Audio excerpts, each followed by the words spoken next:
Good morning or good afternoon, everyone. For today's webinar, I'm very pleased to welcome Jonathan Asher, Hello, Anne. who is the Catia Construction Portfolio Director. Today, Jonathan will present what's new in the 3D Experience Catia R2020X for architects, construction professionals, and civil engineers.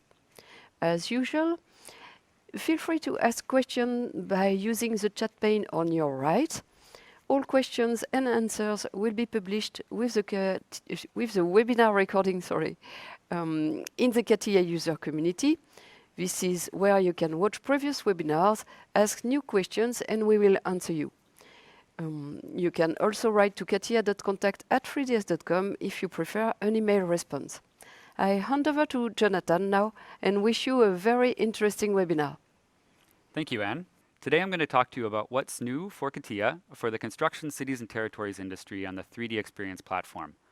Remember, Catia's motto is to shape the world we live in, and we're extending that into the construction cities and territories industries for architects, engineers, fabricators, and construction professionals. Before we get into the details of what's new, a reminder of the global portfolio for the Catia construction cities and territories industry. I'm going to talk today about the 3D generative innovator role and what's new in X generative design. I'm going to talk about what's new for the concept building designer and architectural detail designer roles, including the building structures designer role. We're going to talk about MEP, and then we're going to talk about what's new for the civil engineering 3D design application that's inside the civil engineering role. So first, what's new in X generative design? For 20X, we've released a wide range of new features and functions that's going to extend the design and user experience of the user experience of this application. The enhancements have been grouped into three primary categories. There's user experience enhancements, new and improved operators, and then scripting capabilities with EKL, the Enterprise Knowledge Language. First, with the user experience enhancements, you'll notice that we have added units in the preferences. So to navigate to the preferences, once you've dragged the widget onto your dashboard, you access them through the upper right-hand drop-down menu. And there you can select the preferences, the units, and those units then will be active in your modeling environment. And those units then are good for both length and angle. Other things. There's been a new distinction between favorite parameters and controller parameters. In the past, a controller was a favorite was a controller. Now there are two dedicated buttons so that you can either favorite a parameter or an operator inside the graph, or you can activate a parameter as a controller separately. So this is just extending the capabilities of those two features. We've also added in the controller pane additional parameters and that can be displayed in that controller pane. That way, as you are modeling through the controller panel, you have the same graphical operations or the same graphical controllers as you would inside the graphical scripting environment.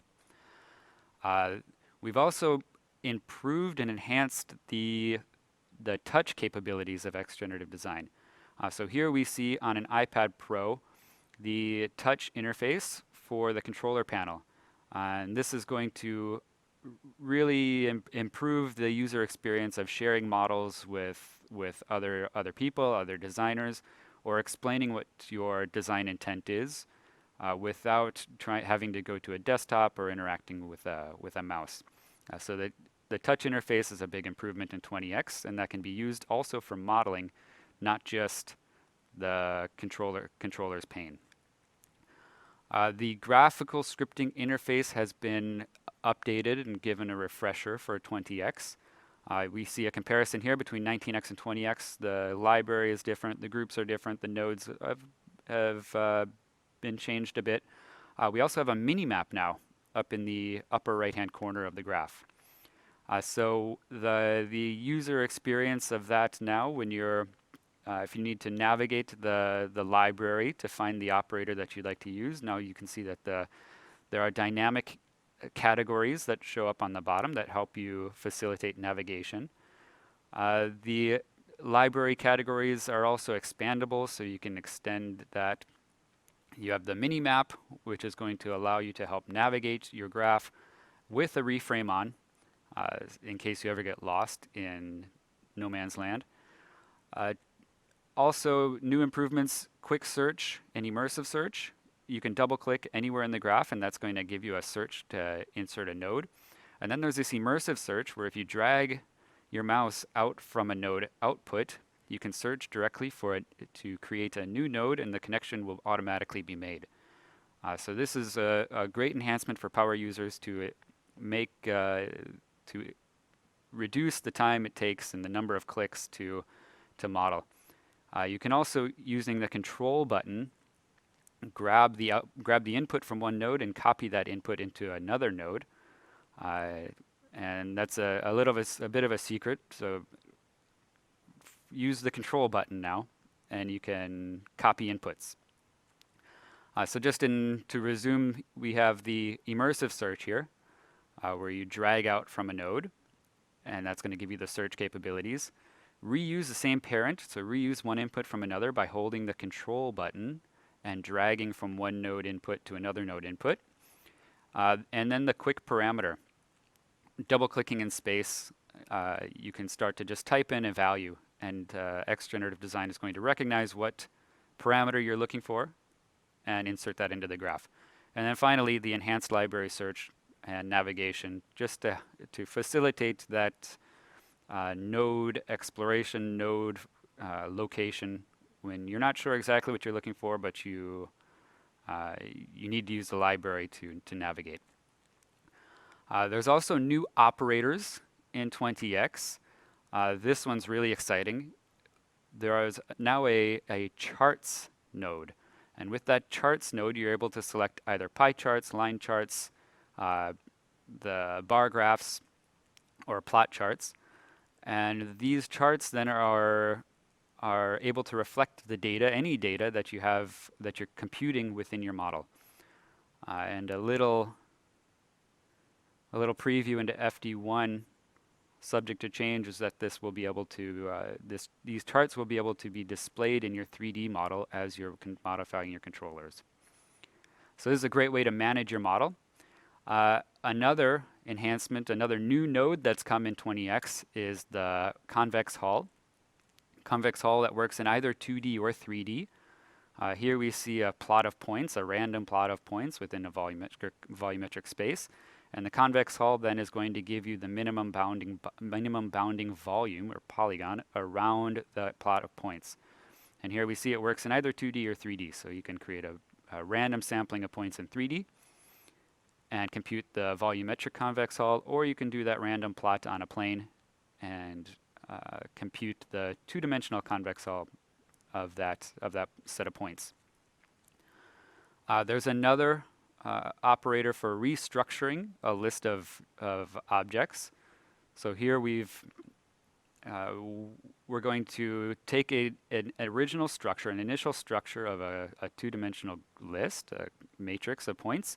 We're going to flatten that list, we're going to do some work on it, and then we have this restructure that takes two lists as an input, one flat list and one original structure, and it's going to restructure that flat list to match the original list.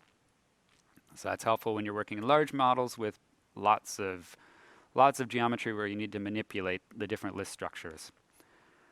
Point on curve ratio. This is a new operator that's going to return a ratio value on a point on a curve, and that point doesn't need to lay on the curve. It's going to find the nearest ratio on that curve to a given point. And that ratio, of course, is going to be between 0 and 1. There are enhanced operators for the sweep command and the distance command. And then finally, there's a new section that's you need to activate through the settings. So in the graphical scripting interface, go down to the right, click on your settings, and display the beta operators. These beta operators are new operators that have been requested by users or have been developed by the team, but we haven't had time to fully document them or release them as fully robust fully robust operations or operators. But it allows us to deliver more operators, more functionality as quickly as possible. So the beta operators are only accessible through the settings tab. We're not sure that they're going to migrate from one release to the other, but they are interesting enough and highly demanded enough from you so that we're delivering them as soon as possible. Finally, with 19x FDO3, I believe, we released scripting capabilities in next generative design with the Enterprise Knowledge Language, EKL. In 20x, we've extended that further, and we're opening up the entire EKL scripting language to X generative design. In 19x, you were unable to create geometry. You were unable to do everything that you're normally able to do with EKL. But now in 20x, you can create geometry.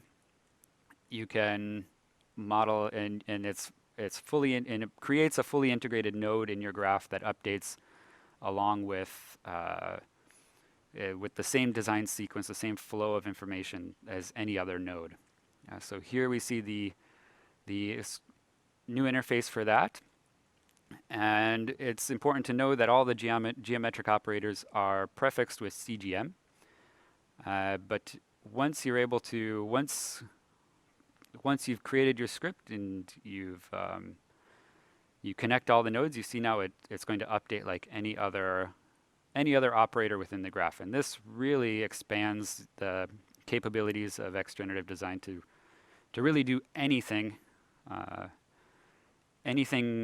out of the box, and to maximize customization within the X generative design modeling environment.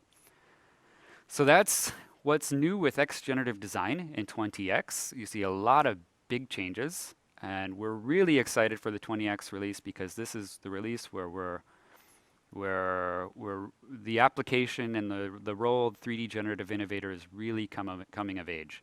And we're excited for the outlook of this application because we have a lot of very exciting things planned for the future. Extending this now to other new and exciting things in 20x that are related to automation and generative design or computational design. In KnowledgeWare in 20x, you'll be excited to see that we have added a getting started. If you've used KnowledgeWare in X generative design, you know that we had a getting started since the beginning in 19x FD3. But the table of contents and the getting started now is also available in the rich client. So here we see what that looks like and the navigation to use this getting started table of contents and the code samples that are delivered with KnowledgeWare. As a reminder, if you want to use KnowledgeWare in 20x, you need the template designer role. That is not a part of the construction cities and territories portfolio, but it's available as an additional role to complement and extend your design and engineering capabilities out of the box. And there we see that new user interface for the getting started navigation. So that's exciting. That's really great. That's going to help a lot of people get into EKL and start scripting in Catia. Other new enhancements in 20x that I'm extremely excited about are the IFC filtering. IFC has been an integral part of Catia for the past couple of years. And for 20x now, importing IFC models will be a lot easier. Now when you select your IFC model to import, you can filter that model before you run the import. And you have two options in 20x. You can either import certain parts of the model for construction or for coordination. And you see when you import for coordination, it's going to take all of the elements from within that product, within that portion of the IFC model, and condense it down into one 3D shape. So you see the objects to create in the database is 1. If you import for construction, it's going to import all of the objects within that portion of the IFC model as PLM objects in the Inovia database so that they can be lifecycled and managed at the object level. And here we see the results of what that looks like. In this case, the level 7 has been imported for construction, and now we have all IFC objects that are attributed and accessible from the PLM, from the Inovia database. And then this example, this level, the ground level, has been imported for coordination.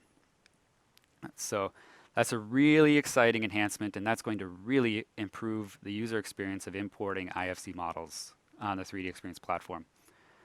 Other enhancements for IFC, new types have been implemented, new non-standard property sets have been implemented, and we're extending IFC to work for infrastructure and civil engineering, specifically for roads and rails, and we're leading the way in the adoption and the implementation of IFC into these new non-traditional industries such as buildings and construction. Other IFC enhancements for piping, tubing, and HVAC. Now, when you import a piping model, that data is going to come in hard typed onto the 3D Experience platform, and the mapping options are located here in this XML file. So MEP, what's new with mechanical, electrical, and plumbing in 20X? This is not an exhaustive update. This is really just a snapshot of what's new for piping, tubing, and HVAC. So first, there's been enhancements to routing. And one of the great enhancements here is that using the robot to route, you don't have to actually select the geometry that you want to route anymore. You can select the object, place the robot anywhere near it, and then perform the routing with the robots wherever is most comfortable for you. There's also a new option for the length manipulator to move or not to move the node when it's been selected. So that's going to improve the ergonomics of the application. Other routing enhancements, specifically here, the node list has been updated to show the different node types. And we've also added a new section for spool length. So that's going to report the length of the run from the previous node. Other routing enhancements here, there is a new option to maintain direction of adjacent segments when you're moving one segment, which is going to be a great enhancement for routing within a network of segments. And also the segment length computation considers the directional length as part of the straight length. A networking modification, a networking enhancement for piping, tubing, and HVAC. When you select a node in 20X, you're able to the application is able to snap to the next minimum straight length, so that it respects the design limits that you've set, and will dynamically then update based on your interactively. So that's MEP. Again, just a short snapshot of what's been released in 20X. Next, we're going to talk about Civil Engineer and the civil engineering 3D design application. In 19X FD03, subgrade design was released and surface design was released. So what's exciting about this is now we're able to design the different layers, the structural layers of a road or a railway, coming from different templates. So a number of templates are delivered with the application, but you are also, as a user, able to define your own templates, and then these templates are instantiated in your model to create the different surfaces and subsurfaces and grades for your linear infrastructure design. Extending that, you're able to add the excavations and fillings to your sections. And then when you create your road surfaces and your grades and subgrades, you can compute the excavations and the fillings integral within the same command or separately, and that's going to produce then the modified terrain, the fills, and the excavations. Extending this a bit further now, in 19x FD05 on-premise and 20x GA, you can take those sections and you can manipulate the parameters to produce variable earthworks design. And so here we see that the different sections have been instantiated into the model. You have access to the parameters to control the excavations, the fillings, the subsurfaces, and the subgrade. And then with the click of a button, you're going to get that dynamic sweep, all of the surfaces to produce your cuts, your fills, and your road grades. And this is all integrated into the subgrade command as well to do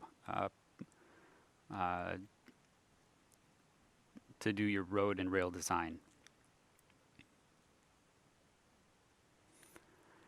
Now a sneak peek into FD01.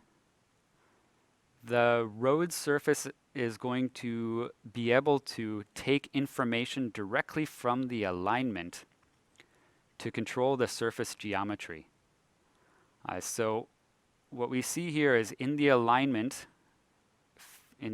feature in 20x FD01, we're going to assign stations, and within each of the stations now you can add additional information about number of lanes, lane width, lane speeds, and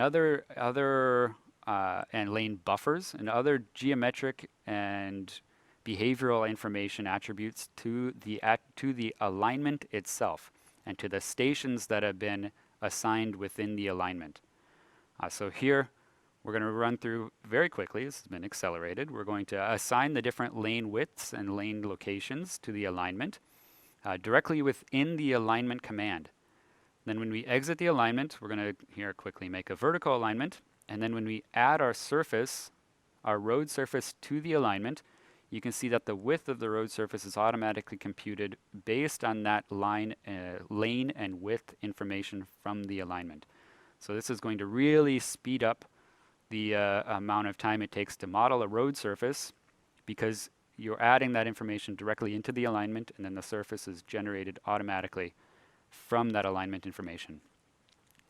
So that's civil engineering, and what's new in the latest FDs of 19x, 20x GA, and a sneak peek into FD01. Now we're going to talk about building structures and what's new in the building structures application. First and foremost, for concrete structures, for concrete members, there's a new technology that's going to be driving the creation of these members. It's not based on what we call the functional modeler anymore. So in the past, when you modeled with these these concrete geometric features, they were all grouped into one body and merged together into one solid object.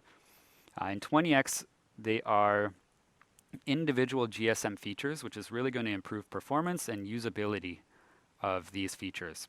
So that's the first change. The second change is that the steel profile members have been updated to take on the realistic shape of these members. In the past, the I-beams, W-sections, the C-channels, and the HSS members were all simplistic forms with very light geometry. In 20x, all of these members now have a realistic profile. Another really exciting addition to building structures in 20x are the steel detailing features.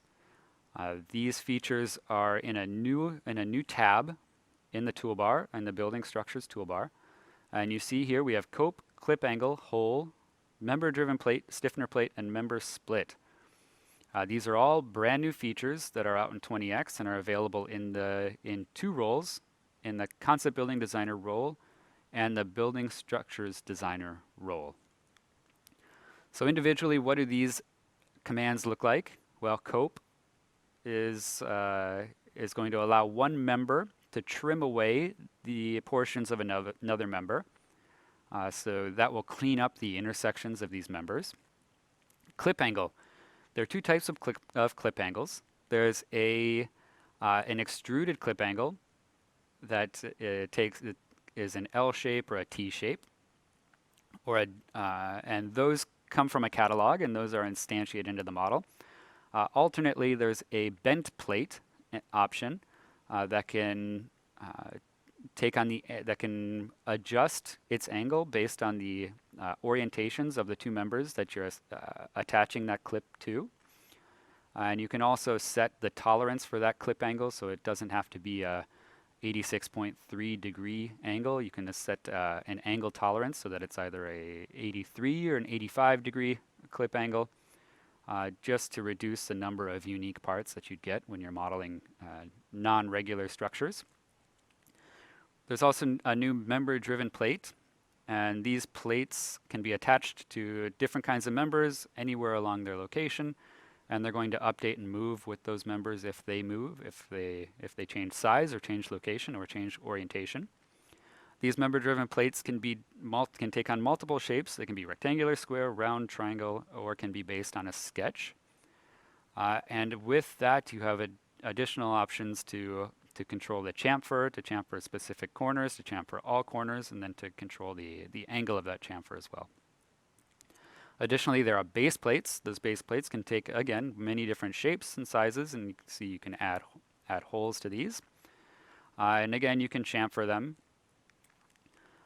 There's also a stiffener plate. This stiffener plate is a smart plate that's going to go, as with this example here, it's going to automatically find the proper height and width when you place it within a member. And that will update if the depth of the member changes. So that's all of these new features are parametric and are going to naturally update when you change your model. That stiffener plate can also be patterned. And so here we see a simple pattern of stiffener plates on a member. And this pattern feature looks a lot like the member patterns that you'll see for beams or braces in the building structures application. You can add holes to members or to plates, and you have many different shapes of holes. Here we've got a custom shape. We have slots, rectangles, squares, or notches. And with those holes, you can create hole patterns. You can do hole patterns of any of those different shapes. You can do circular patterns. You can do rectilinear patterns. And you can stagger those patterns. So there's a lot of control with the hole patterns. Additionally, if you're adding a panel to a flange or a web, you can add spacing. Sorry, if you're adding these to the flange, you can add spacing to allow space or a gap for the web of this beam. There's also a new member-driven sketch. And the nice thing about the member-driven sketch plate member-driven sketches, that you can create plates that adapt to different member geometry. So when you create the sketch for this plate, the member information is projected automatically into the sketch, and then you can create constraints to that member geometry. And when you exit the sketch and you create a plate from that sketch, if the members change or the members move, that information is going to update the sketch, and so the plate will update as well. That's a very powerful way of creating these parametric, non-regular or non-out-of-the-box shapes for plates. And finally, there's a split member. And what's nice about the split member is if you're modeling all of the detailed features for a connection, say one portion of the member of a beam, for example, needs to go with the connection, and the floating section of the beam needs to go somewhere else. And now you can take one member and split it in two, and that member split then will also maintain relationship to the original, so that if the original moves, the updated split members will also move. And to see what that looks like in video, here we're going to do some cope coping features and add some clip angles. So you see when you add a clip angle, you have access to all of the faces from the different members within your model. And it's going to, these clip angles then are going to remember that face so that if the member changes or if the member moves, the clip angle is going to move with it. These are just standard out of the box, the extruded type of clip angles. And then we're going to add some holes. You see up there we forgot a clip angle. Add some holes. So this is the interface to add holes then. We're going to add it to the clip, and we're going to say that those holes need to extend through the clip angle and the member and the neighboring, the opposite clip angle. I see here we missed that opposite clip angle for the holes. And next, in order to replicate these detail features from one connection to another, we're going to make a power copy. And we're going to insert all of those members along into different areas of the model. So in 20x, there's no yet connections feature. However, if you want to replicate all of these detail features from one area to the model to another, you're able to create power copies or engineering templates and instantiate them either by hand through knowledge patterns or component-based design. So that's it with building structures. It's a big release in 20x with a lot of brand new features. We hope that you can take advantage of them and put them through their paces, because we have a lot of exciting new things coming for building structures in the future. Next, we'll end with building space planning and what's new for architectural design. We've worked a lot on facades over this past year, and so in 19x FDO2, we released a variable curtain wall. And variable curtain wall is it's an enhancement of an existing curtain wall command that does conceptual level of detail, low level of detail curtain walls. And in 20x, we've added diagonals to the command. And so with the diagonal option in variable curtain wall, now you can add diagonals in one direction, both directions, and you can activate and deactivate both either the vertical or the horizontal mullions here to create all kinds of interesting patterns. The variable curtain wall also works on a surface, just a plain old geometric surface, or a building face within building space planning. Other enhancements to building space planning: grid labels have been enhanced. Before, if you remember in 19x and before, you had to create a grid label one by one, selecting a grid edge and creating each label individually, which was slow and tedious. And now in 20x, you can select one grid edge and then very rapidly create the labels for all of the grids on one grid. So that's a big time saver. We've also added new building components to building space planning. So you see here we have some escalators, we have moving walkways, and now we've added elevator doors as well. And for an additional facade enhancement comes to panel wall. If you remember in panel wall back in 19x, if you were to insert panels into your model, it was going to automatically by default just place them into the active product. Well, in 20x, you can now insert your own extended product. Here, for example, we see a curtain wall product in the model, and you can select the destination where you're going to instantiate your panel wall components. So this is going to be a great enhancement to help you, the user, organize your models the way that you need to, the way that you see fit. So that's a great enhancement for panel wall in 20x, and coming in 20x FDO1, we're going to further enhance panel wall so that you can insert these panels into any physical product, not just a building physical product or so now it's going to behave similar to variable curtain wall and be accessible from anywhere within Catia. You'll also be able to insert panels from a search. You won't have to be restricted to an XML that's located in your in your program files. So now you can search for components from the database and insert directly from search, and you can do a multi-edit components that have been instantiated into your model. And finally, something we've all been waiting for a very long time, in building space planning in 20X FD01, we will have railings. We'll have railings that you can add to ramps, to stairs, and stairwells, and you'll see that these handrails are very easy and intuitive to use with a great user interface, and so we're excited to have handrails for building space planning very soon. With that, thank you very much for your attention.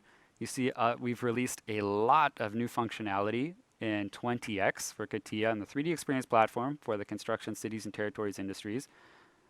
We have a lot planned. I showed a few teasers on FD01, what's coming in the coming months, but we have a whole lot more planned for future releases in 21X and beyond. So thank you very much for your attention. Don't hesitate to ask any questions, and I look forward to sharing with you what's new in the future. Well, thank you very much for this very detailed presentation, Jonathan. It was a pleasure, Anne. Thank you. You're welcome, and thank you all for attending. And thank you especially for those who have asked questions. Again, if you didn't have the time to ask your question, you can still ask it in the Catia user community. This is where you can find answers or watch previous webinars if you want. You will see the link in a few seconds. Well, talk to you at the next webinar, and goodbye for now. Goodbye.